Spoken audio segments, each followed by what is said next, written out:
আসসালামু আলাইকুম ওয়া রাহমাতুল্লাহি ওয়া বারাকাতুহু। আশা করি আল্লাহ পাকের অশেষ রহমতে আপনারা ভালো আছেন। আমল কবুলের কতিপয় উপায়। যে কোনো সৎ আমল করার পরে আমাদের নিকট যে বিষয়টি মুখ্য হয়ে দাঁড়ায় তা হল আমল কবুলের বিষয়। কবুল হলো কি হলো না, নিশ্চয়ই সৎ আমল করতে পারা বড় একটি নিয়ামত, কিন্তু অন্য একটি নিয়ামত ব্যতীত তা পূর্ণ হয় না যা তার চেয়েও বড়, তা হল কবুলের নিয়ামত। এটি নিশ্চিত যে রমজানের পরে এত কষ্ট ও ত্যাগ স্বীকার করে যদি তা কবুল না হয় তবে অবশ্যই এক মহাবিপদ।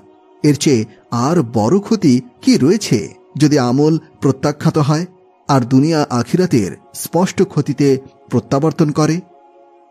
বান্দা যেহেতু জানে অনেক আমলই রয়েছে যা বিভিন্ন কারণে গ্রহণযোগ্য হয় না, অতএব গুরুত্বপূর্ণ বিষয় হল আমল কবুলের কারণ ও উপায় সম্পর্কে জানা।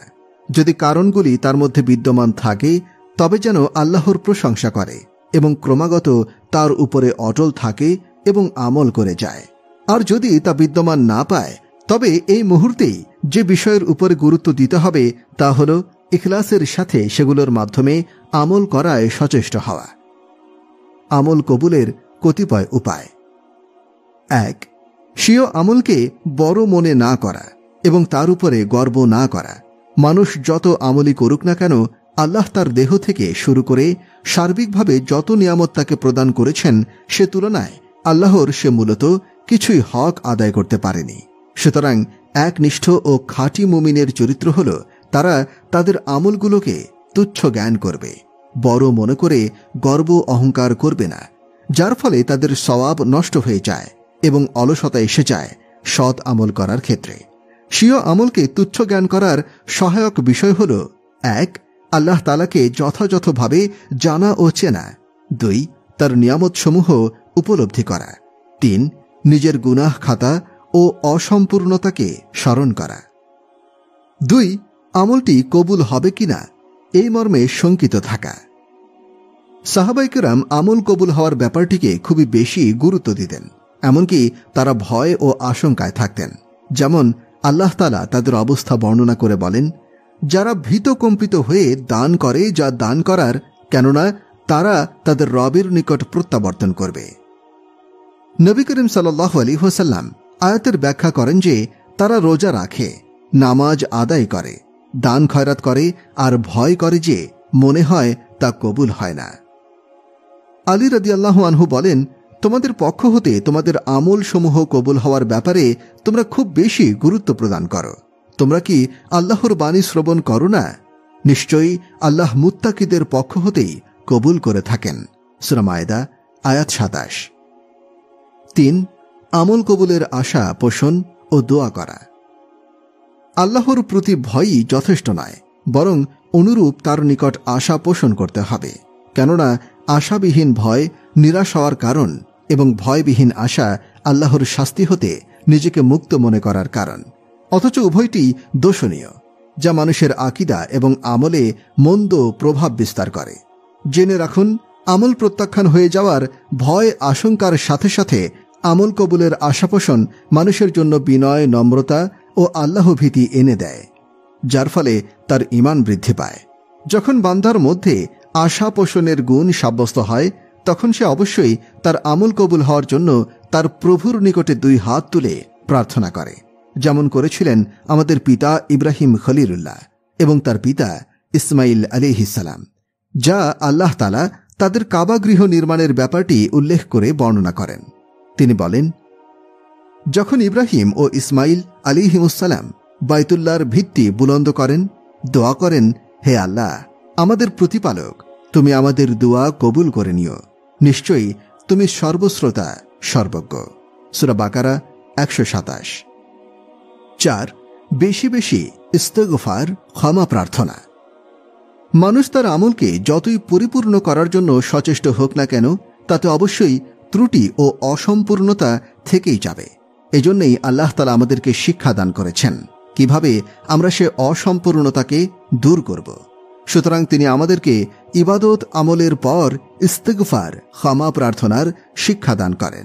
যেমন আল্লাহ তাআলা হজের হুকুম বর্ণনার পর বলেন, অতঃপর তোমরা আরাফা হতে প্রত্যাবর্তন করে এসো, যেখানে থেকে লোকেরা প্রত্যাবর্তন করে আসে, আর আল্লাহর নিকটে ক্ষমা প্রার্থনা করতে থাকো। নিশ্চয়ই আল্লাহ মহা ক্ষমাশীল ও দয়াবান। সূরা বাকারা 199। আর নবী করিম সাল্লাল্লাহু আলাইহি ওয়াসাল্লাম প্রত্যেক নামাজের পরে 3 বার আস্তাগফিরুল্লাহ অর্থাৎ আমি আল্লাহর নিকট ক্ষমা প্রার্থনা করছি বলতেন। 5. বেশি বেশি সৎ আমল করা। নিশ্চয়ই সৎ আমল একটি উত্তম বৃক্ষ। বৃক্ষ চায় তার পরিচর্যা, যেন সে বৃদ্ধি লাভ করে, সুদৃঢ় হয়ে যথাযথ ফল দিতে পারে। সৎ আমলের পরে সৎ আমল করে যাওয়া অবশ্যই আমল কবুলের একটি অন্যতম আলামত, আর এটি আল্লাহর বড় অনুগ্রহ ও নিয়ামত, যা তিনি তার বান্দাকে প্রদান করে থাকেন। যদি বান্দা উত্তম আমল করে এবং তাতে ইখলাস বজায় রাখে, তখন আল্লাহ তাআলা তার জন্য অন্যান্য উত্তম আমলের দরজা খুলে দেন, যার ফলে তার নৈকট্যেরও বৃদ্ধি পায়। 6. সৎ আমলের স্থায়িত্ব এবং ধারাবাহিকতা বজায় রাখা। যে ব্যক্তি নেকি অর্জনের মৌসুম অতিবাহিত করার পরে সৎ আমলের ধারাবাহিকতা বজায় রাখতে চায়, তার জন্য জরুরি হল সে যেন সৎ আমলে স্থায়ী ও অটল থাকার গুরুত্ব, ফজিলত, উপকারিতা, তার প্রভাব, তা অর্জনের সহায়ক বিষয় সম্পর্কে জ্ঞান অর্জন করে। সৎ আমলের উপরে স্থায়ী ও অটল থাকার গুরুত্ব।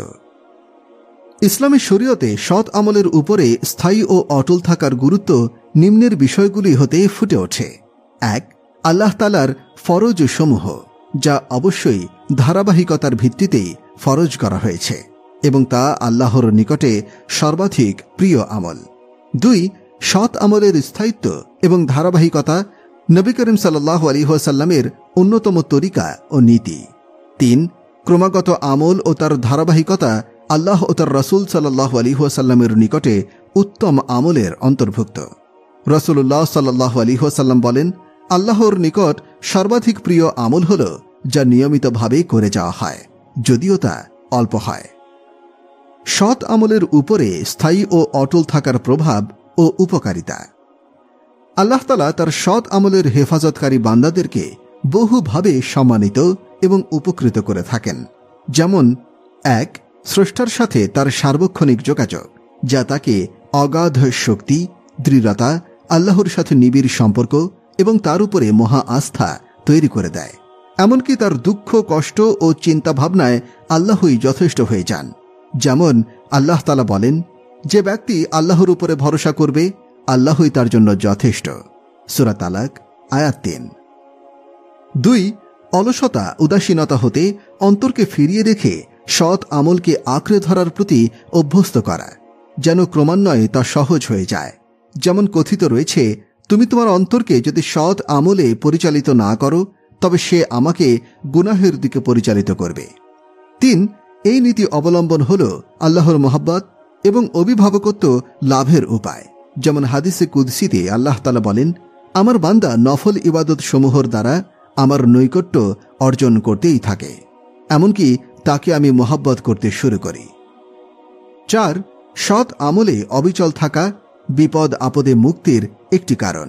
যেমন নবী করিম সাল্লাল্লাহু আলাইহি ওয়াসাল্লাম ইবনে আব্বাস রাদিয়াল্লাহু আনহুকে উপদেশ দেন, আল্লাহকে হেফাজত করো, অর্থাৎ তার হুকুম আহকামগুলো পালন করো, তবে তিনিও তোমাকে হেফাজত করবেন। আল্লাহকে হেফাজত করো, তবে তুমি তাকে তোমার সামনে পাবে।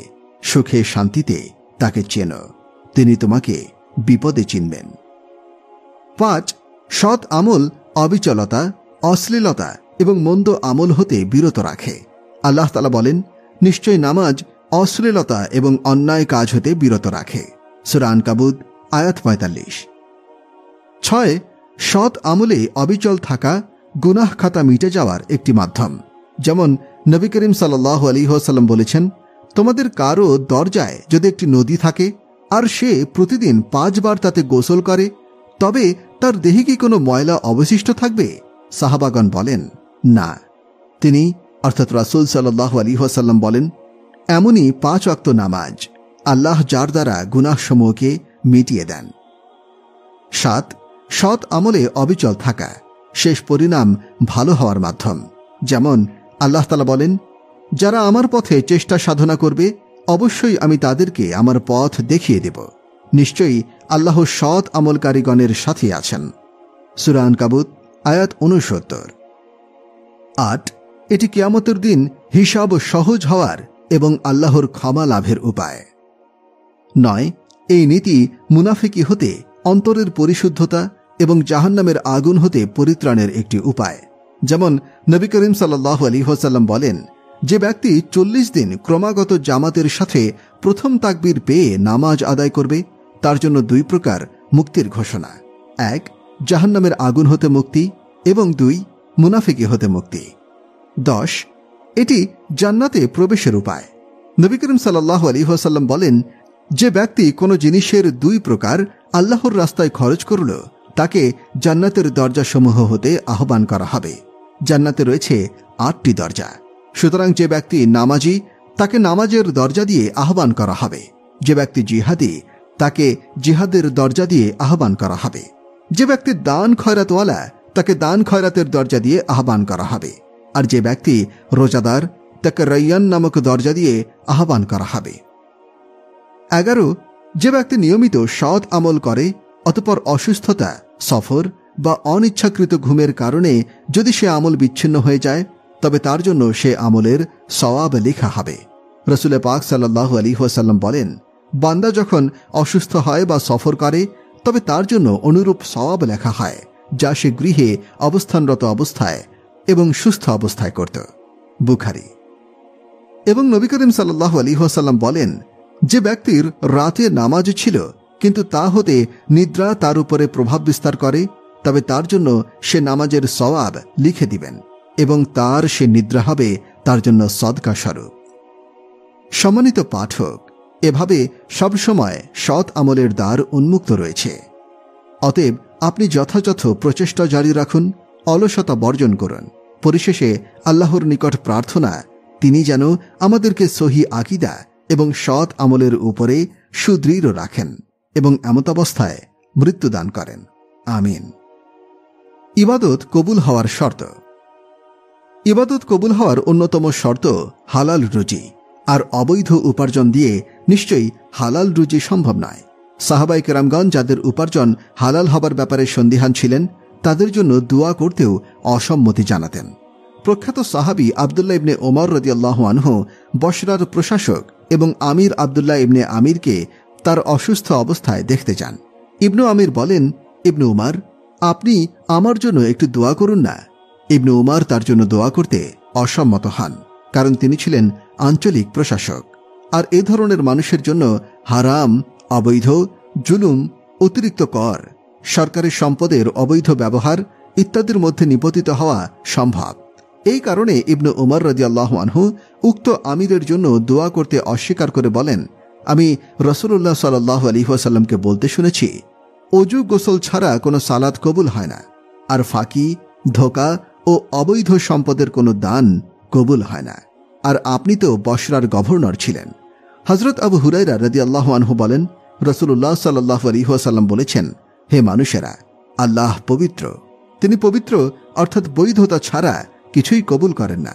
আল্লাহ মুমিনগণকে সেই নির্দেশই দিয়েছেন যে নির্দেশ তিনি নবী ও রাসূলগণকে দিয়েছেন, অর্থাৎ বৈধ ও পবিত্র উপার্জন ভক্ষণ করা। যেমন তিনি পবিত্র কোরআনুল কারিমে রাসূলগণকে নির্দেশ দিয়ে বলেছেন, হে রাসূলগণ, তোমরা পবিত্র উপার্জন থেকে ভক্ষণ করো এবং সৎ কর্ম করো, নিশ্চয়ই তোমরা যা কিছু করো আমি তা জানি। সূরা আল মুমিনুন আয়াত 51। আর তিনি মুমিনগণকে একই নির্দেশ দিয়ে বলেছেন, হে মুমিনগণ, আমি তোমাদের যে রিজিক প্রদান করেছি তা থেকে পবিত্র রিজিক ভক্ষণ করো। সূরা বাকারা 172। এরপর তিনি একজন মানুষের কথা উল্লেখ করেন, যে ব্যক্তি হজ, উমরা ইত্যাদি পালনের জন্য আল্লাহর পথে দীর্ঘ সফরে রত থাকে, ধুলি ধূসরিত দেহ এবং এলোমেলো চুল, তার হাত দুটি আকাশের দিকে বাড়িয়ে দিয়ে সে দোয়া করতে থাকে, হে প্রভু, হে প্রভু, কিন্তু তার খাদ্য হারাম, তার পোশাক হারাম, তার পানীয় হারাম এবং হারাম উপার্জনের জীবিকাতেই তার রক্ত মাংস গড়ে উঠেছে, তার দোয়া কিভাবে কবুল হবে? সহিহ মুসলিম 2/703 নম্বর 1015। হারাম বস্তুর ব্যবসা করা হারাম, যেমন মদ ও নেশাজাতীয় দ্রব্যের উৎপাদন এবং ব্যবসা। অথচ এখন সিগারেট সহ অন্যান্য নেশার বস্তু কত হর হামেশায় বিক্রি হচ্ছে। এই প্রসঙ্গে জগৎসমূহের প্রতিপালক মহান আল্লাহ রাব্বুল আলামিন বলেন, আর তোমাদের জন্য পবিত্র বস্তুসমূহ হালাল করা হয়েছে, আর অপবিত্র বস্তুসমূহ নিষিদ্ধ করা হয়েছে। মন্দ এবং যে সকল নেশাজাতীয় দ্রব্য যা পান ও সেবন করা হারাম, তার উৎপাদন ও ব্যবসা ইসলামে সম্পূর্ণরূপে হারাম করা হয়েছে। এই জাতীয় দ্রব্য উৎপাদন এবং তার ব্যবসালব্ধ আয় অবৈধ।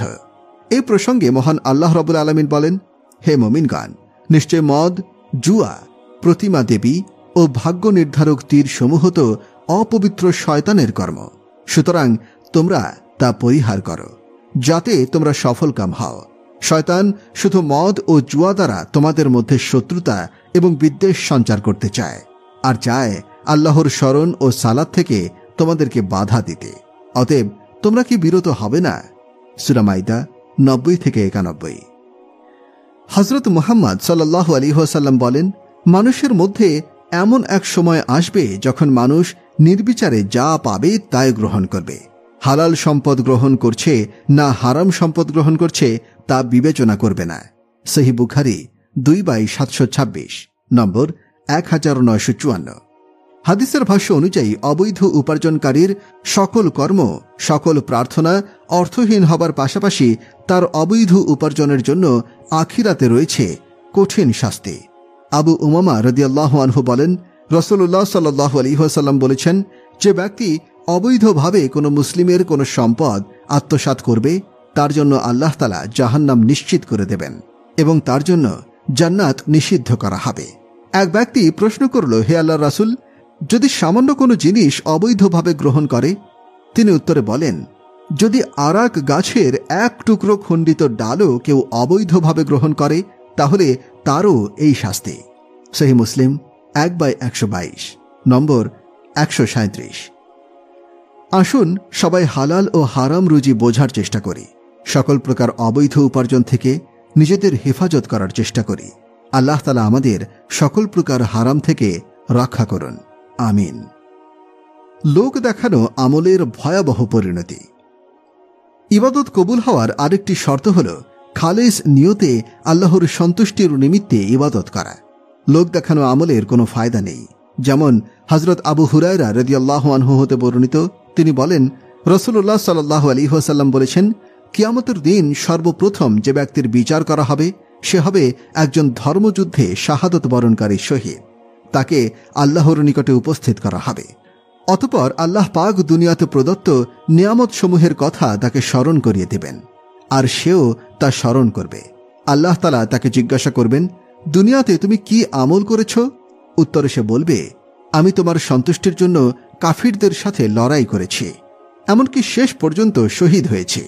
তখন আল্লাহ তাআলা বলবেন, তুমি মিথ্যা বলছ, বরং তোমাকে যেন বীর বাহাদুর বলা হয় সেজন্যই তুমি লড়াই করেছ, আর তোমার অভিপ্রায় অনুযায়ী তোমাকে দুনিয়াতে তা বলাও হয়েছে।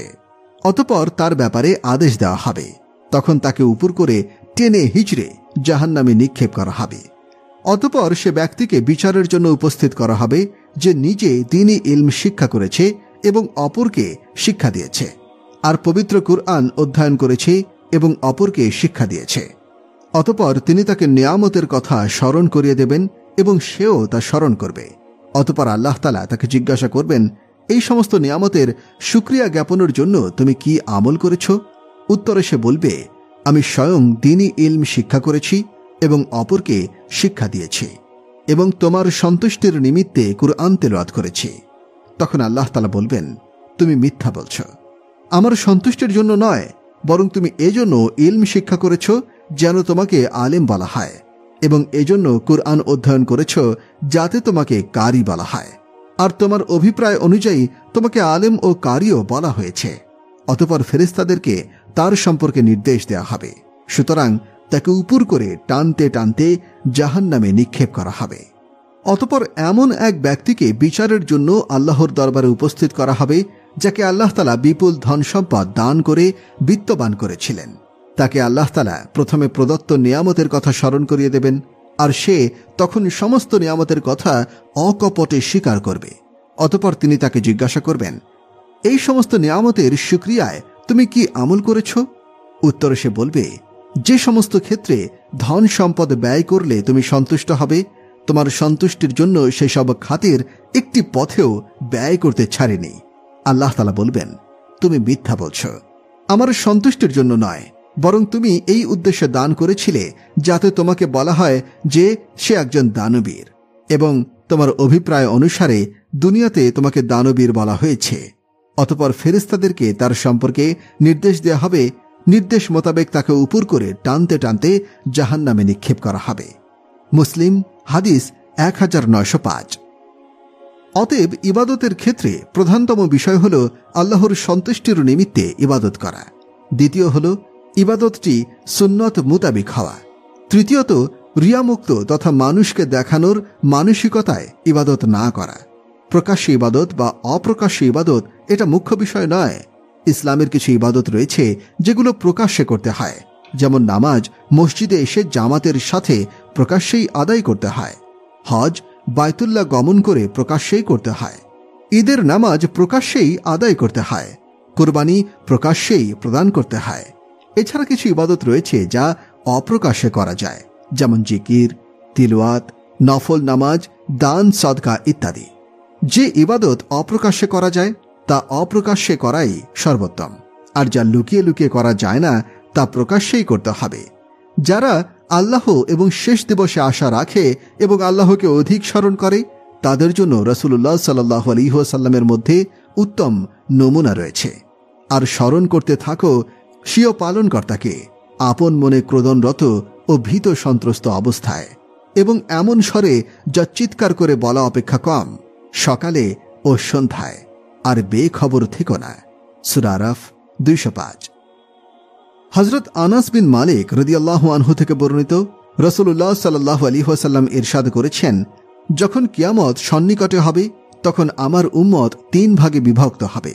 একদল খালিসভাবে আল্লাহর ইবাদত করবে, আরেক দল মানুষকে দেখানোর জন্য ইবাদত করবে, আরেক দল মানুষের কাছ থেকে হাদিয়া তোহফা পাবার জন্য ইবাদত করবে।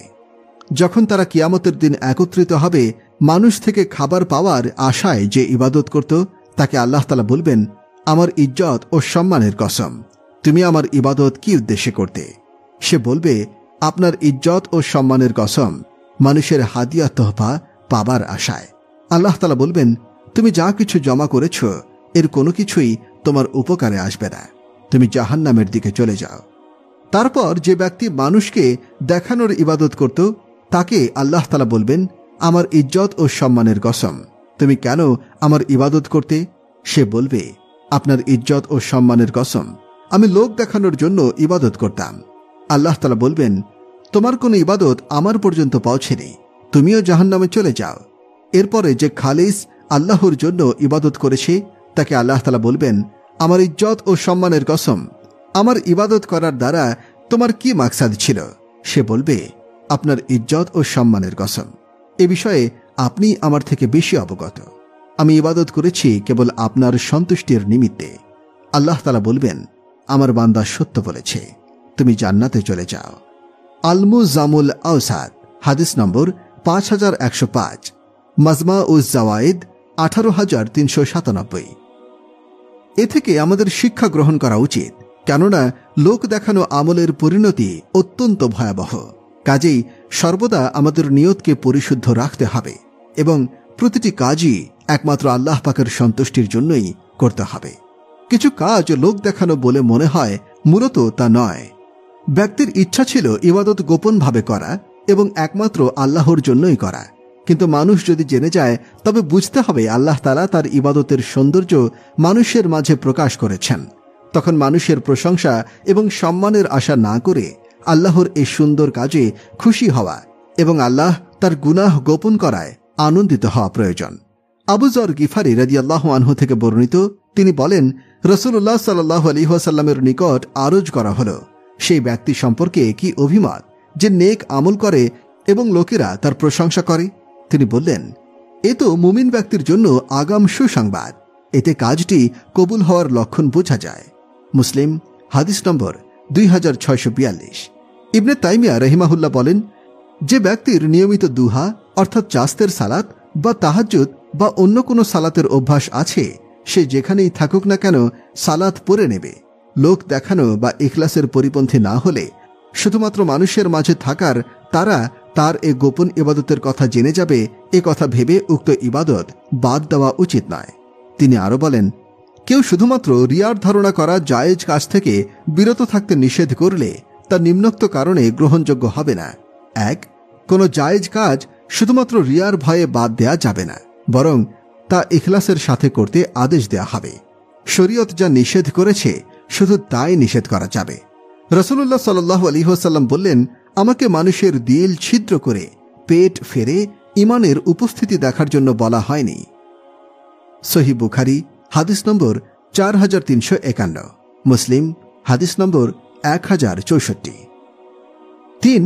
এভাবে করতে অনুমতি দিলে শিরক ও বাতিলপন্থীরা দিনদার ও সৎ লোকের শরীয়ত সিদ্ধ ভালো কাজে বাধা হয়ে দাঁড়াবে। যখনই তারা কোনো জায়েজ কাজ দেখবে তখন তারা বলে বেড়াবে এটা লোক দেখানোর জন্য করা হচ্ছে। ফলে হকপন্থীরা জায়েজ কাজটি প্রকাশ পেয়ে যাবে, এই ভয়ে ছেড়ে দেবে। এভাবে ভালো কাজ বাদ পড়ে যাবে। 4. তাছাড়া এটা মুনাফিকের চরিত্র। তাদের অভ্যাস হল যারা ভালো কাজ প্রকাশ্যভাবে করে তাদেরকে দোষারোপ করা।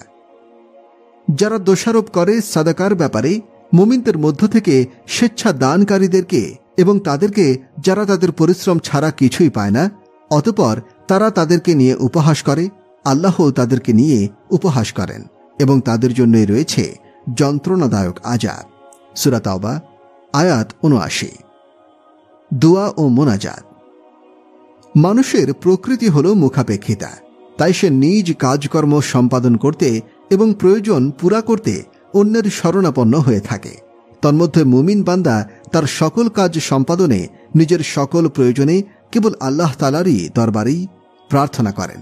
এতে অন্য কারো মধ্যস্থতা সে গ্রহণ করে না, কেননা মানুষের সকল প্রয়োজন আল্লাহ তাআলার কাছে রোনাজারি ও দুয়ার মাধ্যমেই পুরা হয়। এতে কারো মধ্যস্থতার দরকার হয় না। এছাড়া হাদিসে এসেছে দোয়া হলো একটি স্বতন্ত্র ইবাদত। অন্য হাদিসে এসেছে দোয়া ইবাদতের মগজ। তাই দোয়ার মাধ্যমে মনোবাঞ্ছা পূর্ণ করার সাথে সাথে এতে রয়েছে আরও বিশেষ ফায়দা। প্রত্যেক দোয়ার বিনিময়ে আল্লাহ তাআলার পক্ষ হতে আলাদা আলাদা সওয়াব লাভ হয়। দোয়ার এই ফজিলত এবং ফায়দা লাভ করতে হলে কিছু শর্ত ও আদব রক্ষা করা জরুরি। সেই সব শর্ত ও আদবের প্রতি পূর্ণ মনোযোগ দিয়ে দোয়া করলে দোয়া কবুল করা হয় এবং দোয়া দ্বারা পূর্ণ সুফল লাভ হয়। তন্মধ্য থেকে কিছু শর্ত ও আদব এবং দোয়া কবুল হওয়ার বিশেষ সময়ের কথা নিম্নে উল্লেখ করা হল। দোয়া কবুল হওয়ার কিছু শর্ত। 1. দোয়াকারীর পানাহার, পোশাক পরিচ্ছদ এবং বাসস্থান হালাল হওয়া। নবী করিম সাল্লাল্লাহু আলাইহি ওয়াসাল্লাম বলেছেন, কোনো ব্যক্তি দীর্ঘ সফর করে এলোমেলো চুল এবং ধূসর দেহ নিয়ে আসমানের দিকে 2 হাত তুলে বলতে থাকে, হে আমার রাব, হে আমার রাব, অথচ তার পানাহার, পোশাক পরিচ্ছদ সবই হারাম, অতএব তার দোয়া কি রূপে কবুল হবে? সহিহ মুসলিম 1015। 2. বাহ্যিকভাবে কবুল হতে বিলম্ব হচ্ছে মনে হলে অধৈর্য না হওয়া এবং একথা না বলা যে আমি দোয়া করেছিলাম কিন্তু তা কবুল হয়নি। নবী করিম সাল্লাল্লাহু আলাইহি ওয়াসাল্লাম বলেন, তোমাদের দোয়া কবুল করা হবে যদি না তোমরা তাড়াহুড়ো করো, এবং এই কথা না বলো যে আমি দোয়া করলাম কিন্তু তা কবুল হলো না। সহিহ মুসলিম 2735। 3. প্রার্থিত বিষয় না জায়েজ কিছু না হওয়া। নবী করিম সাল্লাল্লাহু আলাইহি ওয়াসাল্লাম বলেন, কোন মুসলমান যখন কোনো দোয়া করে তখন আল্লাহ তাআলা তাকে হয়তো তার কাঙ্ক্ষিত বস্তুটি দান করেন অথবা তার থেকে অনুরূপ অনিষ্টতা দূর করে দেন, যদি না সে কোনো গুনাহের জন্য অথবা আত্মীয়তার সম্পর্ক ছিন্ন করার দোয়া করে। তিরমিজি 3468, মুসনাদে আহনাফ 11133। 4. দোয়া কবুল করার জন্য এও শর্ত যে মুসলিম উম্মার মাঝে সৎ কাজের আদেশ ও অসৎ কাজ হতে নিষেধ বিদ্যমান থাকা, কেননা ব্যাপকভাবে এই আমল বন্ধ হয়ে গেলে দোয়া কবুল হওয়ার প্রতিশ্রুতি বলবৎ থাকে না।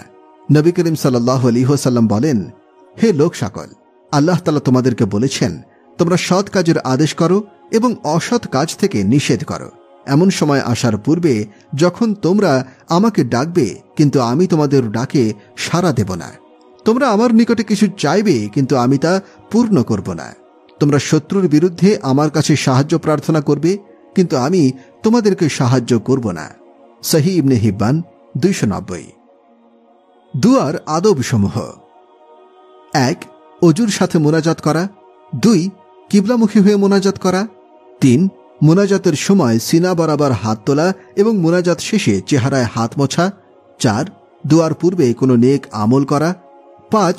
আল্লাহর বরত্ব ও মহত্বের পূর্ণ অনুভূতি নিয়ে অত্যন্ত বিনয় ও খুব কাকুতি মিনতি করে এভাবে দোয়া করা যে, হে আল্লাহ, তুমি আমাকে দিয়েই দাও, আমার তো আর কোনো রব নেই, তুমি কবুল না করলে আমার কোনো উপায় নেই। এভাবে বিনয়ের সাথে বারবার বলতে থাকা। 6.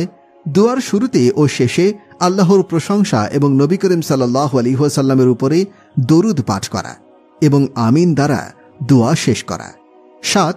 এই ইয়াকিন ও বিশ্বাসের সাথে মোনাজাত করা যে আমি যা চাইলাম আমার মাওলা নিশ্চিত আমাকে তা দেবেন।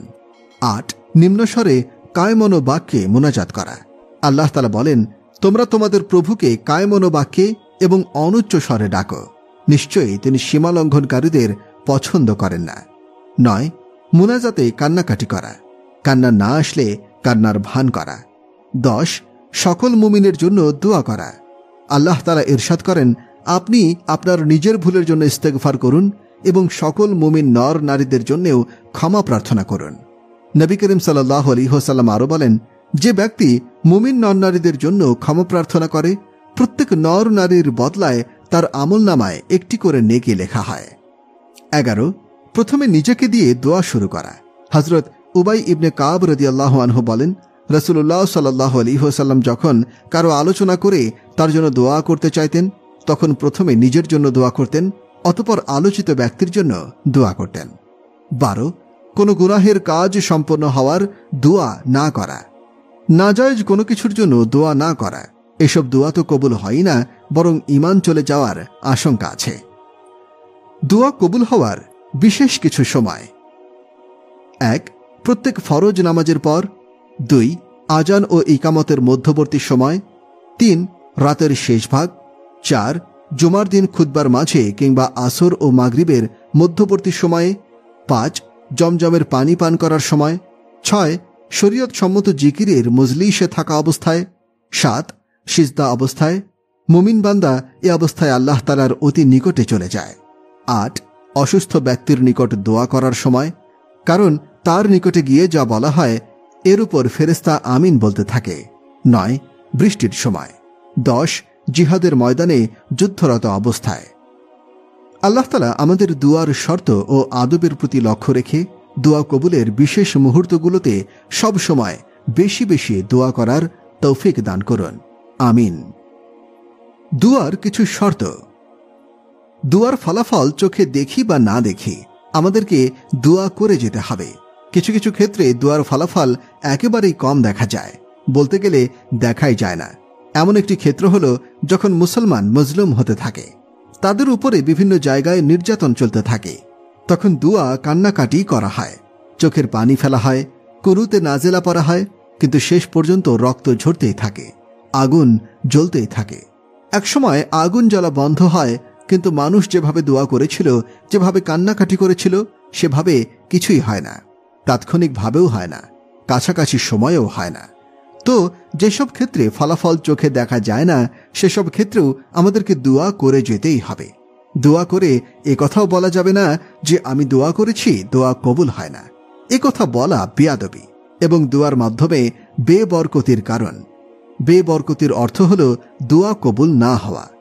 দোয়া কবুল হওয়ার জন্য আল্লাহ তাআলা অনেক উপায় দান করেছেন, সময় দিয়েছেন, আমল দিয়েছেন, ব্যক্তি দিয়েছেন, অর্থাৎ নির্দিষ্টভাবে বলে দিয়েছেন অমুক সময়ে দোয়া কবুল হয়, অমুক স্থানে দোয়া কবুল হয়, অমুক ব্যক্তির দোয়া কবুল হয়, অমুক অমুক আমলের পরে দোয়া কবুল হয়, রোজাদারের দোয়া কবুল হয়, মুসাফিরের দোয়া কবুল হয়, সন্তানের জন্য মা বাবার দোয়া কবুল হয়। দোয়া কবুল হওয়ার কত ঘোষণা আল্লাহ তাআলা কতভাবে দিয়েছেন। দোয়া কবুল হওয়ার যেমন অনেক উপায় রয়েছে, তেমনি দোয়া কবুল না হওয়ারও অনেক কারণ রয়েছে, সেগুলো থেকেও আমাদেরকে বাঁচতে হবে। আরেকটা বিষয় হলো, আমি যেভাবে চেয়েছি আমার দোয়া জানা বা অজানা কোনো কারণে সেভাবে কবুল হয়নি, তখন আমাকে দুটি কথা মনে রাখতে হবে। 1. আমি দেখিনি তাই বলে একথা নিশ্চিতভাবে বলতে পারি না যে আমার দোয়া কবুল হয়নি। দোয়া কবুল হওয়ার অনেক পদ্ধতি আছে। কোন পদ্ধতিতে দোয়া কবুল হয়েছে তা আমি জানি না, আল্লাহই ভালো জানেন। 2, আমি দোয়া কবুল হতে দেখিও নি, আবার আমার কিছু ত্রুটির কারণে দোয়া কবুল হয়েছে বলেও মনে হয় না। তখনও আমার করণীয় দোয়া করা। একে তো আমি নিশ্চিতভাবে বলতে পারি না যে দোয়া কবুল হয়নি। দ্বিতীয়ত, যদি বাস্তবিকই দোয়া কবুল না হয়ে থাকে তাহলেও আমি দোয়া বাদ দিতে পারি না। কি কি কারণে দোয়া কবুল হয় না? দোয়া কবুল না হওয়ার অর্থ একেবারে কবুল হবে না এটা নয়। কবুল না হওয়ার অর্থ হল কবুল হওয়ার কোনো ওয়াদা নেই, নিশ্চয়তা নেই। নয়তো আল্লাহ তাআলার কুদরতে আছে, আল্লাহ তাআলা চাইলে যে কোনো সময় যে কারো দোয়া কবুল করতে পারেন। দোয়া কবুল না হওয়ার প্রথম কারণ হল, হাদিস শরীফে এসেছে আল্লাহ তাআলা মুমিনদেরকে সে জিনিসের আদেশ করেছেন যে জিনিসের আদেশ তিনি নবীদেরকে করেছেন, তা হল হালাল খাও এবং সৎ কাজ করো। রাসূলদেরকেও আল্লাহ তাআলা সম্বোধন করে বলেছেন, তোমরা হালাল রিজিক গ্রহণ করো এবং আল্লাহর ইবাদত করো। আল্লাহর এক বান্দা লম্বা সফরে বের হয়েছে, এত দীর্ঘ সফর যে মাথার চুল এলোমেলো হয়ে গেছে এবং কাপড় চোপড় ময়লা হয়ে গেছে। সফরে তো এমনি দোয়া কবুল হওয়ার কথা, তার উপর তার এই করুণ হালতে তো আরো বেশি কবুল হওয়ার কথা। তো সে এক বিপদে পড়ে দুহাত আসমানের দিকে প্রসারিত করে এভাবে আল্লাহকে ডাকছে, হে আল্লাহ, হে আল্লাহ। সে এভাবে দোয়া করেই যাচ্ছে, অথচ লোকটার অবস্থা হলো তার খাবার হারাম, যা সে পান করে তা হারাম, আবার যা সে পরিধান করে তাও হারাম। সুতরাং এর দোয়া কিভাবে কবুল হবে? তো খাবার হালাল না হওয়া দোয়া কবুল না হওয়ার একটি কারণ। আবার কোনো গুনাহের বিষয়ে আল্লাহর কাছে চাওয়া, যেমন আত্মীয়তার সম্পর্ক ছিন্ন করার বিষয়টি আল্লাহর নিকটে প্রার্থনা করা, এটি এমনিতেও নাজায়েজ, আবার দোয়া কবুল না হওয়ারও একটি কারণ। দোয়া কবুল না হওয়ার আরেকটি কারণ হল, ব্যাপকভাবে যখন নামাজে নাহি আনিল মুনকার বন্ধ হয়ে যাবে, অন্যায়ের প্রতিবাদ করা যখন একেবারেই ছেড়ে দেয়া হবে, ফাহিশা এবং অশ্লীলতা যখন মহামারীর রূপ ধারণ করবে, তখনও দোয়া কবুল করা হবে না। এ সকল বিষয়ে কুরআন মাজিদে সতর্ক করা হয়েছে। তোমরা ওই বিপর্যয়কে ভয় করো যা বিশেষভাবে তোমাদের জন্য যারা জুলুম করে কেবল তাদেরকেই আক্রান্ত করে না। সূরা আনফাল আয়াত 25। অনেক গুনাহ আছে এমন, এর উপরে শাস্তি আসে, এবং যখন আসে তখন শুধুই গুনাহগারের উপরে আসে না, ব্যাপকভাবে সকলের উপরে আসে। আর এ সকল ফাহিশা এবং অশ্লীলতা যখন ব্যাপক আকার ধারণ করে, যখন নাহি আনিল মুনকার বন্ধ হয়ে যায়, কোনো কওম, কোনো জাতি, কোনো দেশ বা সমাজে যদি অশ্লীলতা, মিথ্যাচার, দুর্নীতি, পাপাচার, অন্যায়, অত্যাচার ছড়িয়ে পড়ে, বিশেষভাবে সমাজের সেই শ্রেণীর মাঝে যে শ্রেণীর মাধ্যমে এ মন্দ কর্ম দূর হওয়ার কথা, তখন এর শাস্তি হয় অত্যন্ত ভয়াবহ। এখন উম্মত আছে এই হালতে। আমরা নাফরমানি করতে করতে আল্লাহকে এত নারাজ করেছি যে যেদিক থেকে আমাদের সংশোধনী আসবে সেদিকটি খারাপ হয়ে আছে। দোয়া করে যাব। দোয়া আমি যেভাবে করতে চাচ্ছি সেভাবে কবুল হোক বা না হোক, আমি দোয়া করেই যাব। কারণ আমার উপার্জন যদি হালাল হয়, পুরো সমাজে নাহি আনিল মুনকার করার সামর্থ্য আমার নেই। আমার ঘরে আমার সামর্থ্য আছে, এটুকু যদি করি তাহলে আমি কিভাবে কথা বলি যে দোয়া কবুল হবে না? হ্যাঁ, আক্ষরিক অর্থে দোয়া কবুল খুব কমই হয়ে থাকে। বেশিরভাগ এরকমই হয় যে আপনি যেভাবে চাচ্ছেন তার চেয়ে একটু ব্যতিক্রমভাবে দোয়া কবুল হবে। তারপরও বোঝা যায় যে আল্লাহ তাআলা দোয়া কবুল করেছেন। দোয়া কবুল হওয়ার যে নকশা আপনি তৈরি করেছেন, সেই নকশা হয়তো আল্লাহ বাস্তবায়ন করবেন না, কিন্তু আপনার জরুরত আল্লাহ পুরা করবেন। তারপরেও কখনো কখনো আপনার নকশা মোতাবেক দোয়া কবুল হয়ে যেতে পারে। কবুল হওয়ার একটা সূরত আছে যেটা বোঝার উপায় নেই। সেটা হলো, হাদিস শরীফে এসেছে আপনি চেয়েছেন দুনিয়ার জন্য, আল্লাহ রেখেছেন আখিরাতের জন্য। কিয়ামতের দিন যখন বান্দা দেখবে যে আল্লাহ তাআলা দুয়ার বদলে কত কিছু রেখেছেন, তখন বলবে, আল্লাহ, আমি তো এত কিছু করিনি, এগুলো আমার আমলনামায় কোত্থেকে এলো? আল্লাহ তাআলা তখন বলবেন, তুমি যে দুনিয়ায় দোয়া করেছিলে সেগুলো দুনিয়ায় দেয়া হয়নি, এখন সেগুলো আরো উত্তম রূপে দেয়া হচ্ছে। কিন্তু দুনিয়ায় সেটা আমাদের বোঝার কোনো উপায় নেই। দোয়া কবুল হওয়ার আরেকটি সূরত হলো, আমি ছোট কোনো মুসিবতে পড়লাম, আল্লাহর কাছে দোয়া করলাম, আল্লাহ আমাকে উদ্ধার করুন, কিন্তু মুসিবত থেকে আমি উদ্ধার পেলাম না, তখন আমি মনে করি আমার দোয়া কবুল হয়নি, অথচ আমার তাকদীর ছিল আরও বড় মুসিবতের। আল্লাহ তাআলা আমাকে এই ছোট মুসিবতে আক্রান্ত করে সেই বড় মুসিবত থেকেই রেহাই দিয়ে দিয়েছেন। সেই বড় মুসিবত থেকে বাঁচার জন্য আমি দোয়া করিনি, কিন্তু এই ছোট মুসিবতের দোয়ার বরকতে আল্লাহ তাআলা আমাকে সেই বড় মুসিবত থেকে বাঁচিয়ে দিলেন।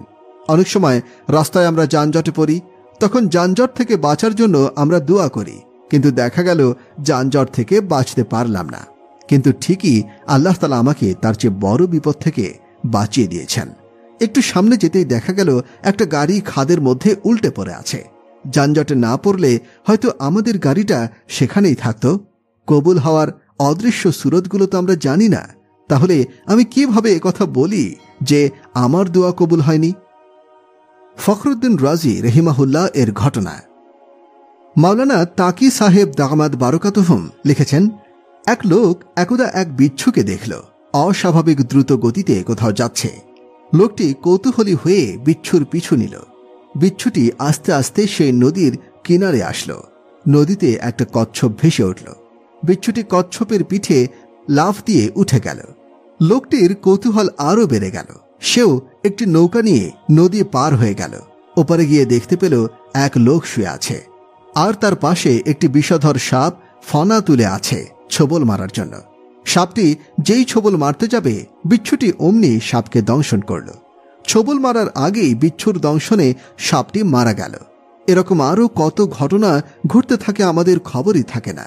দুয়ার ক্ষেত্রে আরেকটি বিষয় হল, হযরত থানভী রাহিমাহুল্লাহ নিজ ভাষায় বলেছেন, একজন আল্লাহর কাছে 10টা টাকা চেয়েছে। এটা সে যুগের কথা। এ যুগে তো মানুষ 10 টাকা আল্লাহর কাছে চাইতেও যাবে না, অথচ হাদিস শরীফে এসেছে ছোট থেকে ছোট জিনিসও আল্লাহর কাছে চাওয়া দরকার। তো সে 10 টাকা আল্লাহর কাছে চাইল। এখানে একটা মূলনীতি বলে দিচ্ছি, দোয়া করার অনেক বড় একটা আদব হচ্ছে আল্লাহর কাছে জরুরত চাওয়া। আল্লাহকে বলা, আল্লাহ আমার অমুক জরুরত পুরো করে দাও, আমার কর্জ আদায় করে দাও, আমাকে দান সদকা করার তৌফিক দাও। নির্দিষ্টভাবে বলা, আল্লাহ আমাকে 10,000 টাকা দাও, এটা উচিত নয়। তো আল্লাহর কাছে চাওয়ার সময় আমাদের জরুরত চাইতে হবে। ধরলাম আল্লাহ আমাকে 10,000 টাকা দিলেন, কিন্তু যে উদ্দেশ্যে এই টাকা চেয়েছি সেই উদ্দেশ্য পূরণ হল না। থানভী রাহিমাহুল্লাহ এর কথা বলছিলাম। থানভী রাহিমাহুল্লাহ বলছিলেন যে সে আল্লাহর কাছে 10টা টাকা চাইল, কিন্তু তার 10 টাকার ব্যবস্থা হলো না। যেদিন দোয়া করেছিলেন সেদিন রাতে তার তাহাজ্জুদের তৌফিক হলো। এমনিতে সাধারণত তার তাহাজ্জুদের সৌভাগ্য হয় না, কিন্তু আজ দুয়ার বদৌলতে তার তাহাজ্জুদের সৌভাগ্য হয়ে গেল। সুতরাং নিশ্চিতভাবে কথা বলা যায় না যে আমাদের দোয়া কবুল হয়নি। আল্লাহর রসুল সাল্লাল্লাহু আলাইহি ওয়াসাল্লামের দোয়া করার একটি পদ্ধতি হল, তিনি ব্যাপক দোয়া করতেন। অর্থাৎ তিনি এমন শব্দে দোয়া করতেন যে শব্দের মধ্যে ব্যাপকতা আছে। রব্বানা আতিনা, একটার ভিতরে সব এসে গেছে। আবার দোয়া করেছেন আল্লাহুম্মা গফিরলি লিল মুমিনিনা, আল্লাহ সকল মুমিন নারী পুরুষকে আপনি মাফ করে দিন। আমার এক দোস্ত আমাকে বললেন তার জন্য দোয়া করি কিনা। আমি বললাম হ্যাঁ। তিনি বললেন কিভাবে করেন? 15 কোটির মধ্য দিয়ে দেন নাকি? তিনি মনে করেছিলেন আমি দোয়ার মধ্যে বলি, হে আল্লাহ বাংলাদেশের সকল মুসলমানকে আপনি মাফ করে দিন। কিন্তু আমি তো কখনো এভাবে দোয়া করি না। আমি তো সারা পৃথিবীর সকল মুসলমানের জন্য দোয়া করি। তো আমি বললাম না, আমি আপনাকে 15 কোটির মধ্যে দিই না, আমি আপনাকে 100 কোটির মধ্যে দিই। কিন্তু তাতে সমস্যা কি? সকল মুসলমান বললে আল্লাহর চোখ থেকে বাদ পড়ে যেতে পারেন। নাম নিয়ে দোয়া করলে আর সে বাদ পড়ার আশঙ্কাটা থাকে না। আপনি কি মনে মনে তাই ভাবছেন? না, আল্লাহর কাছে তো একজনের কথা বললে যেমন, সকলের কথা বললেও তেমনই। আমি তো বলি, আপনি যদি তালিকা পড়তে থাকেন আল্লাহর সামনে, তাহলে ভুলে তালিকা থেকে 2-1 নাম বাদ পড়ে যেতে পারে। কিন্তু আপনি যখন লিল মুমিনিন বলেছেন, তখন জমিনের উপরে এবং আসমানের নিচে যেখানে যত মুমিন আছে আল্লাহর কাছে সব এমনভাবে দাখিল হয়ে গেল যেমনভাবে 1-2 নাম পড়া হলে হয়। কিন্তু মনের সান্ত্বনা বলে একটা কথা আছে। এজন্য আমরা বিভিন্ন সময় বিভিন্ন বন্ধুর নাম নিয়ে দোয়া করি। কিন্তু ইজতেমাই দোয়ার মধ্যে তো সকলের নাম নিয়ে দোয়া করা সম্ভব নয়। আর ইজতেমাই দোয়া বেশি লম্বা করা উচিত নয়, কারণ কারো কারো জরুরত থাকতে পারে। আর ইজতেমাই দোয়ার নাম নেয়াটা অনেকের জন্য বিরক্তির কারণও হতে পারে। যখন ইনফিরাদি দোয়া করবেন তখন একজন একজন করে সকলের নাম নেওয়া যায়। দোয়ার মধ্যে নিয়ম হল প্রথমে ব্যাপকভাবে দোয়া করবেন, তারপর খাসভাবে দোয়া করবেন। তার আপনার উপরে হক রাখে যারা আপনার সাথে সংশ্লিষ্ট, যারা আপনার কাছে দোয়া চায় তাদের এক একজনের নাম নিয়ে দোয়া করুন। এভাবে দোয়াকে ব্যাপক করুন। দোয়া করার আরেকটি পদ্ধতি হল জরুরতকে ব্যাপক করা। এভাবে বলা যে, আল্লাহ, যত জরুরত আছে তুমি গায়েব থেকে পূরণ করে দাও, যত নেক তামান্না আছে তুমি গায়েব থেকে পুরো করে দাও। এই ব্যাপক শব্দের মধ্যে আমার সকল জরুরত চলে এলো, কিন্তু এরপরেও আমি আমার বিশেষ বিশেষ জরুরত ভিন্ন ভিন্নভাবে আবার বলবো। আমরা দোয়া করি, আল্লাহ, আপনি আমাদের অসুস্থদেরকে এবং মুসলমানদের সকল অসুস্থদেরকে সুস্থ করে দিন। তো এখানে ব্যাপকভাবে দোয়া করা হলো। পরে নাম নিয়ে নিয়ে আমাদের মধ্যে যারা অসুস্থ তাদের জন্য দোয়া করতে পারি।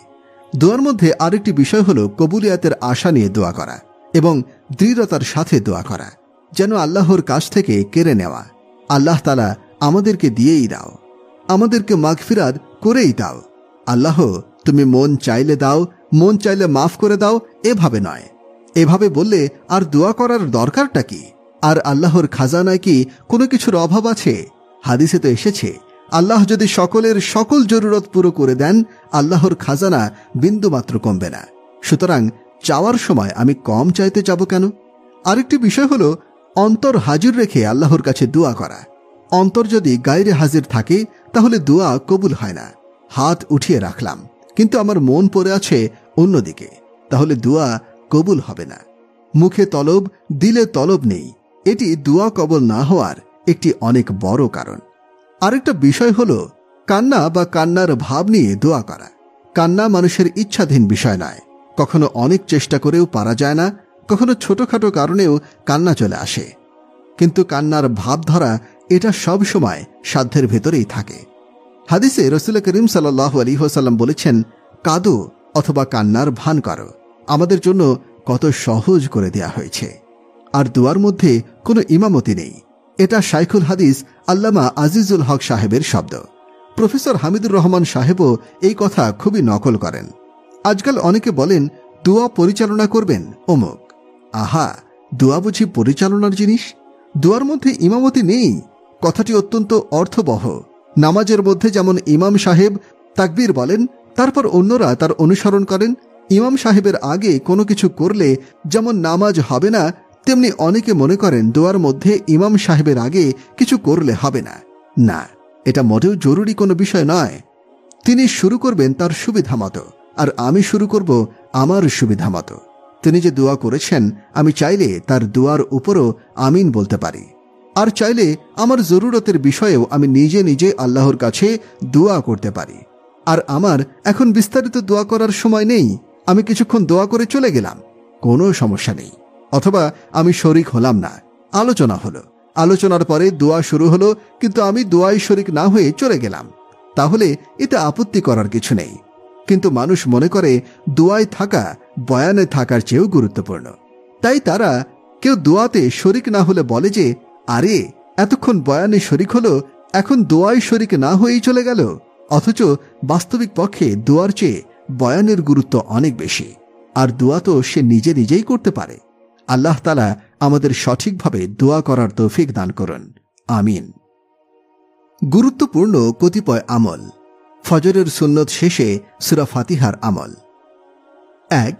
নিয়মিত ফজরের সুন্নত ও ফজরের মধ্যবর্তী সময়ে 21 বার বিসমিল্লাহর সাথে সূরা ফাতিহার প্রথম আয়াত মিলিয়ে সূরা ফাতিহা পাঠ করলে 1. সে দরিদ্র হলে অর্থশালী হবে। 2.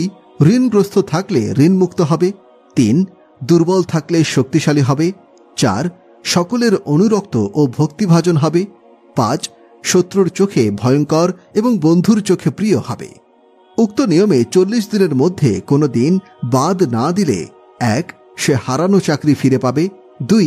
বন্ধা স্ত্রীলোক সন্তান লাভ করবে। 2. কেউ নিয়মিত ফজরের সুন্নত ও ফজরের মধ্যবর্তী সময়ে 41 বার বিসমিল্লাহর সাথে সূরা ফাতিহার প্রথম আয়াত মিলিয়ে সূরা ফাতিহা পাঠ করলে সে যে উদ্দেশ্যে পাঠ করবে তা হাসিল হবে। উহা পানিতে দম করে যে কোনো ধরনের রোগীকে পান করালে উক্ত রোগী আরোগ্য লাভ করবে। জাদুগ্রস্ত ব্যক্তিকে পান করালে জাদু থেকে আরোগ্য লাভ করবে। সূরা ফাতিহার সংক্ষিপ্ত মাহাত্ম্য ও ফজিলাত। নবী করিম সাল্লাল্লাহু আলাইহি ওয়াসাল্লাম ইরশাদ করেছেন, যার হাতে আমার প্রাণ, আমি তার শপথ করে বলছি, সূরা ফাতিহার মতো দ্বিতীয় কোন সূরা তাওরাত, ইনজিল, জাবুর এবং স্বয়ং কুরআনের মধ্যেও নেই। হযরত আবু হুরায়রা রাদিয়াল্লাহু আনহু থেকে বর্ণিত, নবী করিম সাল্লাল্লাহু আলাইহি ওয়াসাল্লাম বলেছেন, সূরা ফাতিহা প্রত্যেক রোগের ঔষধ বিশেষ। ইমাম তিরমিজি রাহিমাহুল্লাহ হযরত ওমর রাদিয়াল্লাহু আনহু হতে বর্ণনা করেন, সূরা ফাতিহার মধ্যে যাবতীয় রোগের শেফা রয়েছে। 5 ওয়াক্ত নামাজ শেষে আমল। নামাজ শেষে ইস্তেগফার। নবী করিম সাল্লাল্লাহু আলাইহি ওয়াসাল্লাম সালাম ফিরানোর পরে নামাজ শেষ করে 3 বার ইস্তেগফার করতেন। আস্তাগফিরুল্লাহ, আস্তাগফিরুল্লাহ, আস্তাগফিরুল্লাহ, এবং বলতেন, আল্লাহুম্মা আনতা সালামু ওয়া মিনকাস সালামু তাবারাকতা ইয়া যাল জালালি ওয়াল ইকরাম। মুসলিম শরীফের এক বর্ণনায় ওয়ালিদ রহিমাহুল্লাহ বলেন, আমি আলজাজি রহমতুল্লাহ আলাইহিকে জিজ্ঞাসা করলাম, নবীজি সাল্লাল্লাহু আলাইহি ওয়াসাল্লাম কিভাবে ইস্তেগফার করতেন? তিনি বলেন, নবীজি সাল্লাল্লাহু আলাইহি ওয়াসাল্লাম বলতেন, আস্তাগফিরুল্লাহ, আস্তাগফিরুল্লাহ, আস্তাগফিরুল্লাহ। নামাজ শেষে ইস্তেগফার ও তওবার গুরুত্ব। পবিত্র কোরআন ও হাদিসের পর্যালোচনায় নামাজ ইত্যাদি ইবাদত সমূহের দ্বারা শুধু সগীরা গুনাহ মাফ হয়ে যায়, কবিরা গুনাহ তওবা ছাড়া মাফ হয় না। এই জন্য নামাজ আদায়ের সাথে সাথে মনোযোগ সহকারে তওবা ও ইস্তেগফার করা উচিত। এতে অলসতা করা উচিত নয়। অবশ্যই আল্লাহ তাআলা যদি আপন দয়া ও অনুগ্রহে কাউকে কবিরা গুনাহ ক্ষমা করে দেন তবে ভিন্ন কথা। নামাজ শেষে আল্লাহ তাআলার একত্ববাদ ঘোষণা এবং প্রশংসামূলক দোয়া মুগিরা ইবনে শুআইব রাদিয়াল্লাহু আনহু এর কাতিব ওয়াররাদ রাদিয়াল্লাহু আনহু বর্ণনা করেন যে, মুগিরা ইবনে শুবা রাদিয়াল্লাহু আনহু আমাকে দিয়ে মুয়াবিয়া রাদিয়াল্লাহু আনহু এর এই মর্মে একখানা পত্র লেখেন যে, নবী করিম সাল্লাল্লাহু আলাইহি ওয়াসাল্লাম প্রত্যেক ফরজ নামাজের পরে একটি দোয়া পাঠ করতেন। নবী করিম সাল্লাল্লাহু আলাইহি ওয়াসাল্লাম প্রত্যেক ফরজ নামাজের পরে পাঠ করতেন, যার অর্থ আল্লাহ তাআলা ব্যতীত কোনো মাবুদ নেই, তিনি এক, তার কোনো শরীক নেই, সমগ্র রাজত্ব ও সকল প্রশংসা তারই, তিনি সব কিছুর উপরে সর্বশক্তিমান। হে আল্লাহ, আপনি যা দান করেন তা কেউ রুখতে পারে না, আর আপনি যা দান করেন না তা কেউ দিতে পারে না। আর কোনো ধনীর ধন তাকে আপনার পাকড়াও থেকে রক্ষা করতে পারবে না। উত্তম আমল ও আখলাকের জন্য দোয়া। প্রত্যেক নামাজের পরে একবার পাঠ করা। হযরত আবু আয়ুব আনসারী রাদিয়াল্লাহু আনহু থেকে বর্ণিত, তিনি বলেন, আমি যখনই নবী করিম সাল্লাল্লাহু আলাইহি ওয়াসাল্লামের পেছনে নামাজ পড়েছি, নামাজ শেষ করে তাকে এই দোয়া পাঠ করতে শুনেছি, যার অর্থ, হে আল্লাহ, আমার সমস্ত ভুল ভ্রান্তি ও গুনাহ মাফ করে দিন। হে আল্লাহ, আমাকে উন্নতি দান করুন, আমার ত্রুটি বিচ্যুতি দূর করে দিন, আমাকে উত্তম আমল এবং উত্তম আখলাকের তৌফিক নসিব করুন, কারণ উত্তম আমল ও উত্তম আখলাকের প্রতি হেদায়েত আপনি ব্যতীত আর কেউ দিতে পারে না, এবং খারাপ আমল এবং খারাপ আখলাক আপনি ব্যতীত আর কেউ দূর করতে পারে না। ইবাদত বন্দেগীতে সাহায্য চেয়ে দোয়া। প্রত্যেক নামাজের পরে একবার পাঠ করবে। হযরত মুয়াজ ইবনে জাবাল রাদিয়াল্লাহু আনহু থেকে বর্ণিত আছে যে, নবী করিম সাল্লাল্লাহু আলাইহি ওয়াসাল্লাম তার হাত ধরে বলেছেন, হে মুয়াজ, আল্লাহর কসম, তোমাকে আমি মহব্বত করি। এরপর বললেন, আমি তোমাকে ওসিয়ত করছি যে কোনো নামাজ পড়ার পরে এই দোয়া পড়া ছেড়ে দিও না। হে আল্লাহ, আমাকে তোমার জিকির, শুকর এবং সুষ্ঠু ইবাদতে সাহায্য করো। সমুদ্রের ফেনা পরিমাণ পাপ হলেও মাফ হওয়ার আমল। হযরত আবু হুরায়রা রাদিয়াল্লাহু আনহু থেকে বর্ণিত, রাসূল পাক সাল্লাল্লাহু আলাইহি ওয়াসাল্লাম বলেছেন, প্রত্যেক নামাজের পরে যে ব্যক্তি সুবহানাল্লাহ 33 বার, আলহামদুলিল্লাহ 33 বার, আল্লাহু আকবার 33 বার পাঠ করে, আর এতে মোট 99 বার হয়। আর যদি একবার পাঠ করে, লা ইলাহা ইল্লাল্লাহু ওয়াহদাহু লা শারীকা লাহু লাহুল মুলকু ওয়া লাহুল হামদু ওয়া হুয়া আলা কুল্লি শাইইন কাদির, অর্থাৎ আল্লাহ ব্যতীত কোনো মাবুদ নেই, তিনি এক, যার কোনো শরীক নেই, সমগ্র রাজত্ব ও সকল প্রশংসা তারই, তিনি সব কিছুর উপরে সর্বশক্তিমান। তবে 100 বার পূর্ণ হয়। কেউ এরূপ পাঠ করলে তার পাপ যদি সমুদ্রের ফেনা পরিমাণও হয়, তবে তা মাফ হয়ে যায়। উল্লেখ্য, অন্য এক রেওয়াতে আছে সুবহানাল্লাহ 33 বার, আলহামদুলিল্লাহ 33 বার এবং আল্লাহু আকবার 34 বার পাঠ করার কথাও বর্ণিত হয়েছে। জাহান্নাম থেকে মুক্তি পাওয়ার আমল। প্রত্যেক ফজর ও মাগরিবের নামাজের পরে 7 বার। হযরত মুসলিম ইবনে হারিস তামিমি রাদিয়াল্লাহু আনহু বলেন, নবী করিম সাল্লাল্লাহু আলাইহি ওয়াসাল্লাম আমাকে চুপে চুপে বলেছেন, যখন তুমি মাগরিবের নামাজে শেষ করো তখন এই দোয়া 7 বার পড়ে নিও।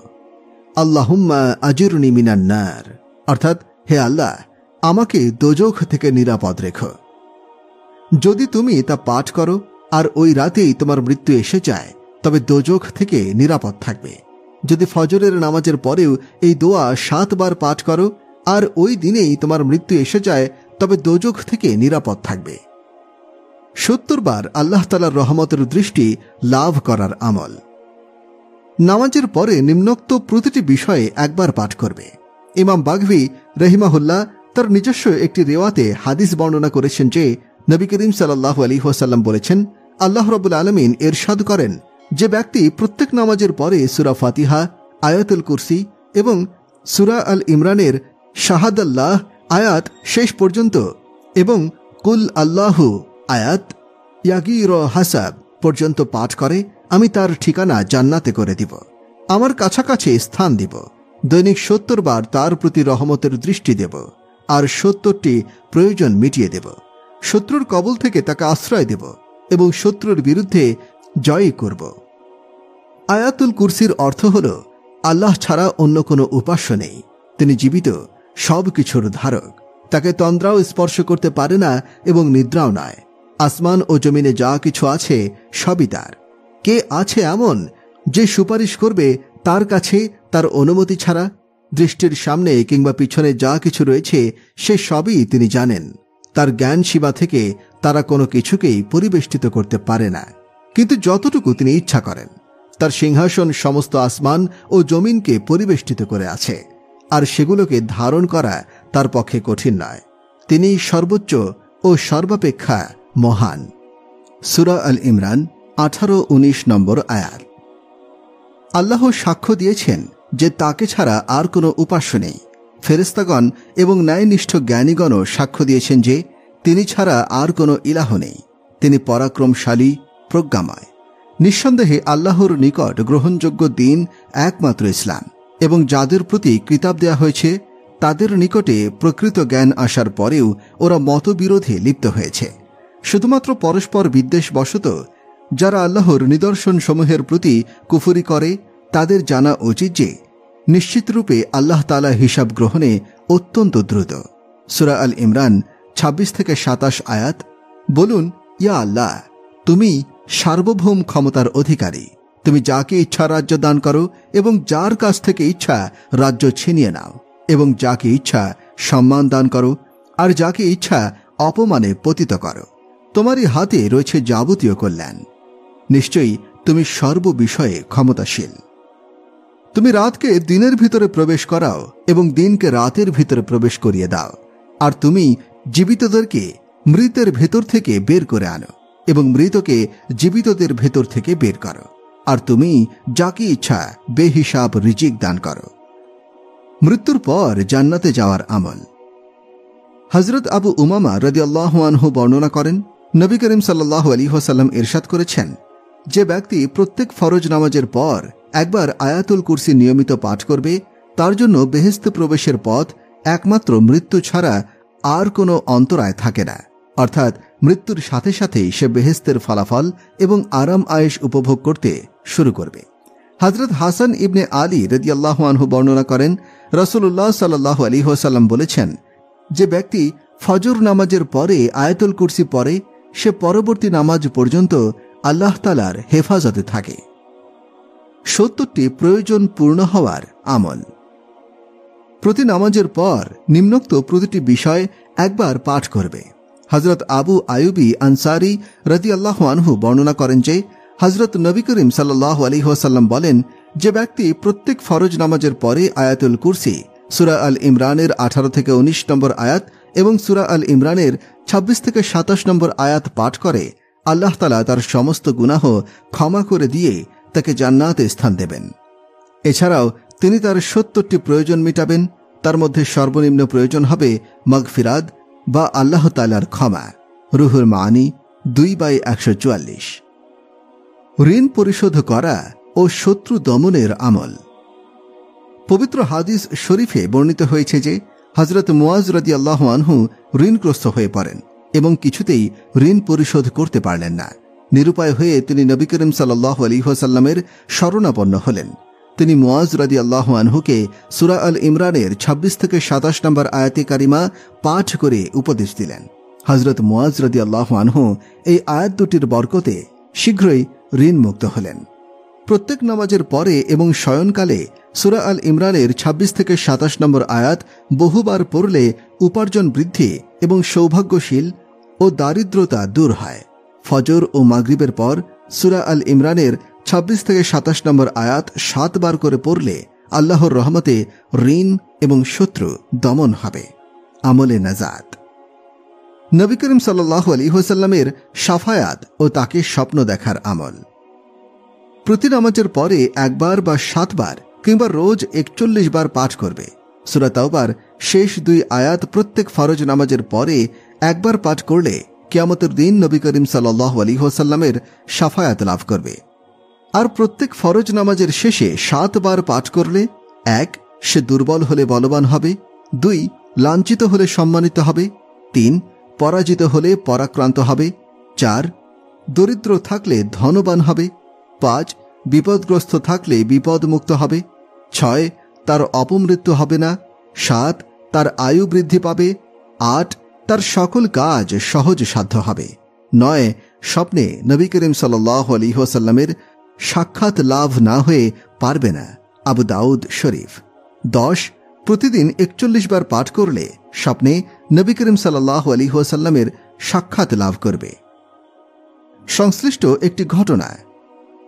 আবুল কাশেম খাফফাফ রহমতুল্লাহ আলাইহি বলেন, একদিন শিবলি রহমতুল্লাহ আলাইহি শায়েখ আবু বকর ইবনে মুজাহিদের মসজিদে উপস্থিত হলেন। শায়েখ আবু বকর রহমতুল্লাহ আলাইহি তার সম্মানার্থে উঠে দাঁড়ালেন। এটি দেখে তার শীর্ষগণ বললেন, যখন উজির সাহেব আগমন করেন তখন তো আপনি তার সম্মানার্থে দাঁড়ান না, অথচ এখন শিবলি রহমতুল্লাহ আলাইহির জন্য দাঁড়ালেন, এর কারণ কি? তিনি বলেন, নবী করিম সাল্লাল্লাহু আলাইহি ওয়াসাল্লাম যাকে সম্মান প্রদর্শন করেন তাকে সম্মান প্রদর্শন করা কি আমার উচিত নয়? আমি একদিন নবী করিম সাল্লাল্লাহু আলাইহি ওয়াসাল্লামকে স্বপ্নে দেখলাম। তিনি বললেন, হে আবু বকর, আগামীকাল তোমার নিকট একজন বেহেশতি আসবে, সে আসলে তাকে সম্মান প্রদর্শন করো। এর 2-3 দিন পরে আমি আবার নবীজি সাল্লাল্লাহু আলাইহি ওয়াসাল্লামকে স্বপ্নে দেখলাম। তিনি বললেন, তুমি যেমন একজন বেহেশতিকে সম্মান প্রদর্শন করেছ, তেমনি আল্লাহ তাআলা তোমাকে সম্মানিত করুন। আমি বললাম, ইয়া রাসূলুল্লাহ সাল্লাল্লাহু আলাইহি ওয়াসাল্লাম, শিবলি রহমতুল্লাহ আলাইহির এই সম্মান লাভ কিভাবে হলো? তিনি বললেন, যেহেতু সে 5 ওয়াক্তে প্রত্যেক ফরজ নামাজের পরে সূরা তাওবার শেষ 2 আয়াত পাঠ করার পরে 3 বার বলে, সাল্লাল্লাহু তাআলা আলাইহি ওয়া ইলাইহি ওয়া বারাকা ইয়া সাইয়্যিদিনা মুহাম্মদ। এই আমলটি সে 80 বছর যাবত করে আসছে। যে ব্যক্তি এরূপ করেন তাকে আমি সম্মান প্রদর্শন করব না? জান্নাতের যে কোনো দরজা দিয়ে প্রবেশ এবং যে কোনো হুরকে বিয়ে করার আমল। হযরত জাবের ইবনে আব্দুল্লাহ রাদিয়াল্লাহু আনহু থেকে বর্ণিত, নবী করিম সাল্লাল্লাহু আলাইহি ওয়াসাল্লাম বলেছেন, 3টি কাজ এমন রয়েছে যে ব্যক্তি এগুলো সম্পাদন করবে সে জান্নাতের দরজাগুলোর যে কোনো দরজা দিয়ে প্রবেশ করতে পারবে এবং জান্নাতের যে কোনো হুরের সাথে ইচ্ছা বিবাহ বন্ধনে আবদ্ধ হতে পারবে। প্রথমত, যে ব্যক্তি তার হত্যাকারীকে ক্ষমা করে দেয়। দ্বিতীয়ত, নিজের গোপনীয় ঋণ পরিশোধ করে দেয়। তৃতীয়ত, প্রত্যেক ফরজ নামাজের পরে 10 বার সূরা ইখলাস পাঠ করে। তখন হযরত আবু বকর রাদিয়াল্লাহু আনহু জিজ্ঞাসা করলেন, ইয়া রাসূলুল্লাহ সাল্লাল্লাহু আলাইহি ওয়াসাল্লাম, এর 3টি কাজের যে কোনো একটি যদি কেউ করে? উত্তরে নবী করিম সাল্লাল্লাহু আলাইহি ওয়াসাল্লাম বললেন, একটি করলেও একই রকম সম্মান সে লাভ করবে। দুররে মানসুর 8/673। জান্নাতে প্রাসাদ নির্মিত হওয়ার আমল।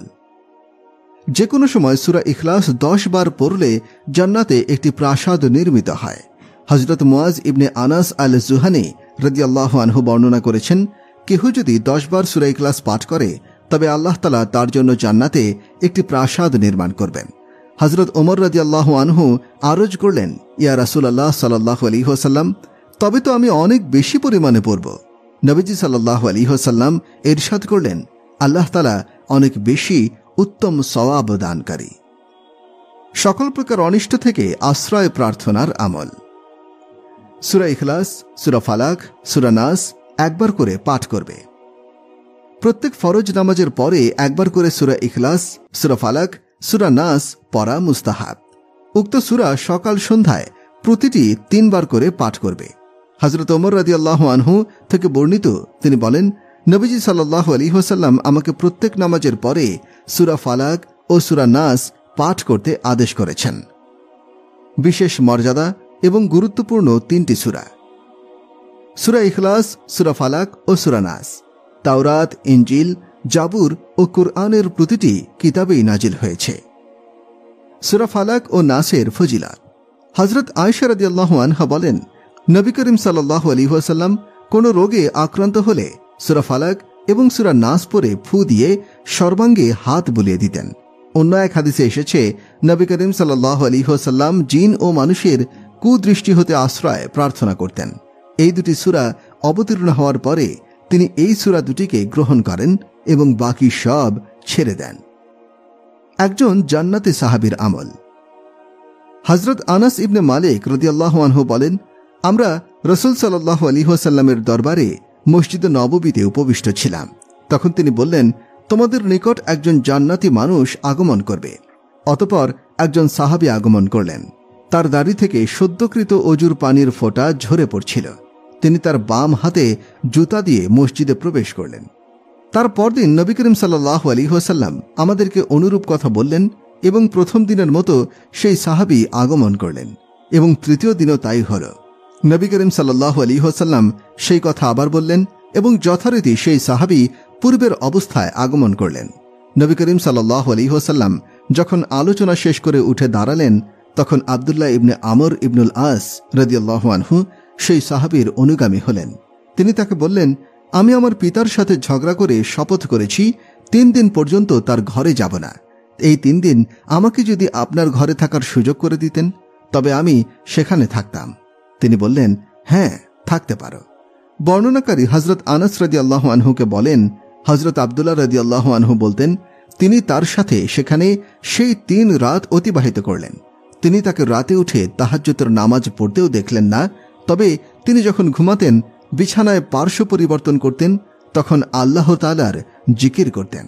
হযরত আব্দুল্লাহ রাদিয়াল্লাহু আনহু বলেন, তার মুখ থেকে কিন্তু ভালো কথা ছাড়া কোনো মন্দ কথা শুনিনি।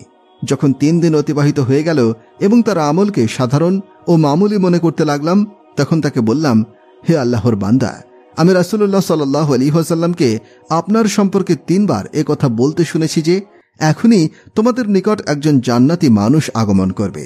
উক্ত 3 বারই আপনি আগমন করেছেন। তাই আমি ইচ্ছা করলাম আপনি কি আমল করেন তা দেখতে আপনার নিকটে থাকব, যাতে আমিও তা করতে পারি। আপনাকে তো বেশি আমল করতে দেখিনি, তাহলে কোন গুণ আপনাকে এই মহান মর্যাদায় উপনীত করেছে যা রাসূল সাল্লাল্লাহু আলাইহি ওয়াসাল্লাম বলেছেন? তিনি বললেন, তুমি যা দেখেছ ওই অতটুকুই। হযরত আব্দুল্লাহ ইবনে আমর রাদিয়াল্লাহু আনহু বলেন, যখন আমি ফিরে আসছিলাম তখন তিনি আমাকে ডাকলেন। তারপর বললেন, আমার আমল বলতে ওই অতটুকুই যা তুমি দেখেছ। তবে আমি আমার অন্তরে কোনো মুসলমানের প্রতি বিদ্বেষ পোষণ করি না এবং আল্লাহ তাআলা কাউকে কোনো নিয়ামত দান করলে সেজন্য তার প্রতি হিংসা রাখি না। হযরত আব্দুল্লাহ ইবনে আমর রাদিয়াল্লাহু আনহু বলেন, এই গুণই আপনাকে এত বড় মর্যাদায় উপনীত করেছে, আর সেটাই আমরা করতে পারি না। হাদিসের কিছু ফাওয়ায়েদ। উক্ত হাদিসে আগন্তুক জান্নাতি সাহাবীর নাম অনুচ্চারিত হলেও তিনি হলেন বিখ্যাত সাহাবী হযরত সাদ ইবনে আবি ওয়াক্কাস রাদিয়াল্লাহু আনহু, যিনি জান্নাতের সুসংবাদ প্রাপ্ত 10 সাহাবীর একজন। এখানে তার ফজিলত এবং অন্যান্য মর্যাদার পাশাপাশি তার বিশেষ একটি গুণ ও অনুপম স্বতন্ত্র বৈশিষ্ট্যের কথা আলোচনা করা হয়েছে। উক্ত হাদিসটিতে মুসনাদে আহমদের বর্ণনায় আগন্তুক সাহাবীকে একজন আনসারী হিসেবে উল্লেখ করা হয়েছে। নিঃসন্দেহে তা পরবর্তী কোনো বর্ণনাকারীর ভুল, কারণ অন্যান্য বর্ণনা সূত্রে স্পষ্টভাবেই হযরত সাদ ইবনে আবি ওয়াক্কাস রাদিয়াল্লাহু আনহু এর নাম উল্লেখ রয়েছে। রাসূল করিম সাল্লাল্লাহু আলাইহি ওয়াসাল্লাম সাহাবায়ে কেরামের সম্মুখে এক জান্নাতি সাহাবীর কথা বলে নেককার মানুষের প্রশংসার মাধ্যমে সৎকর্ম এবং উত্তম আচরণের প্রতি জোর তাগিদ দিয়েছেন এবং তাদের সে মহৎ স্বভাব এবং বিশেষ গুণ অর্জন করার প্রতি উৎসাহিত করেছেন। মুমিনদের করণীয় হল মুত্তাকি ও নেককার লোকদের আমল আগ্রহ এবং মনোযোগের সাথে পর্যবেক্ষণ করা এবং অনুকরণ এবং অনুসরণের নিমিত্তেই সেই গুণ অর্জন করার যথাসাধ্য চেষ্টা করা, প্রয়োজনে তাদের নিকটে অবস্থান করে তাদের সান্নিধ্য গ্রহণ করা। যেমন আল্লাহ তাআলা ইরশাদ করেছেন, তারা ছিল এমন লোক যাদেরকে আল্লাহ তাআলা হেদায়েত করেছেন, সুতরাং তুমিও তাদের পথের অনুসরণ করো। হযরত আব্দুল্লাহ ইবনে আমর রাদিয়াল্লাহু আনহু এই অনুপ্রেরণা থেকেই ওই সাহাবীর নিকটে অবস্থান করেছেন। আর হাদিসের সেই সুস্পষ্ট বক্তব্য যা সহজেই বোধগম্য, জান্নাত লাভের অধিকারী নিষ্কলুষ আত্মার ফজিলাত, আত্মশুদ্ধি করা, অন্তরকে পাক পবিত্র রাখা এবং হিংসা বিদ্বেষ এবং অন্যান্য আত্মার ব্যাধি থেকে মুক্ত রাখা হচ্ছে এমন একটি গুণ যা মানুষকে দুনিয়া ও আখিরাতে সফলতার শীর্ষ চূড়ায় নিয়ে যায় তথা জান্নাত লাভের উপযোগী বানায়। কারণ মানুষের অন্তর হল ঈমান, ইখলাস ও তাকওয়ার স্থান। সুতরাং কোন খাঁটি মুমিনের অন্তরে ঈমান, তাকওয়া এবং হিংসা বিদ্বেষ কখনো একসাথে থাকতে পারে না। এজন্যই রাসূল করিম সাল্লাল্লাহু আলাইহি ওয়াসাল্লাম হযরত আনাস রাদিয়াল্লাহু আনহুকে বলেছেন, হে বৎস, কারো প্রতি বিদ্বেষ পোষণ করা ব্যতীত তুমি যদি সকাল সন্ধ্যা অতিবাহিত করতে অর্থাৎ জীবন কাটাতে সক্ষম হও তাহলে তাই করো। হিংসা বিদ্বেষ হল ঈমান ইসলামের পরিপন্থী এমন অসৎ প্রবণতা যা মানুষের নেকিকে ধ্বংস করে এবং জান্নাতের পথ থেকে দূরে সরিয়ে দেয়। তাছাড়া হাদিস শরীফে বর্ণিত হয়েছে, মানুষ যতক্ষণ হিংসা বিদ্বেষ থেকে মুক্ত থাকবে ততক্ষণ তারা কল্যাণের উপরে অবিচল থাকবে। আল্লাহ তাআলা আমাদেরকে পবিত্র হৃদয় দান করুন, আমিন। মুনকার নাকিরের প্রশ্নের জবাব দিতে আল্লাহ তাআলার সাহায্য পাবার আমল। ফজরের নামাজের পরে 100 বার। যে ব্যক্তি প্রতিদিন ফজরের নামাজ আদায় করে 100 বার নিম্নোক্ত দোয়া পাঠ করবে, আল্লাহ তাআলা তার রিজিকের পেরেশানি দূর করে দেবেন, জাহিরি বাতিনি সচ্ছলতা দান করবেন, জান্নাতের দরজা খুলে দেবেন এবং কবরে মুনকার নাকিরের প্রশ্নের উত্তরদানে সহযোগিতা করবেন। লা ইলাহা ইল্লাল্লাহু আল মালিকুল হাক্কুল মুঈন। প্রিয় দর্শক শ্রোতা, আজকে এ পর্যন্তই। পরবর্তী ভিডিও দেখার জন্য আমন্ত্রণ রইল।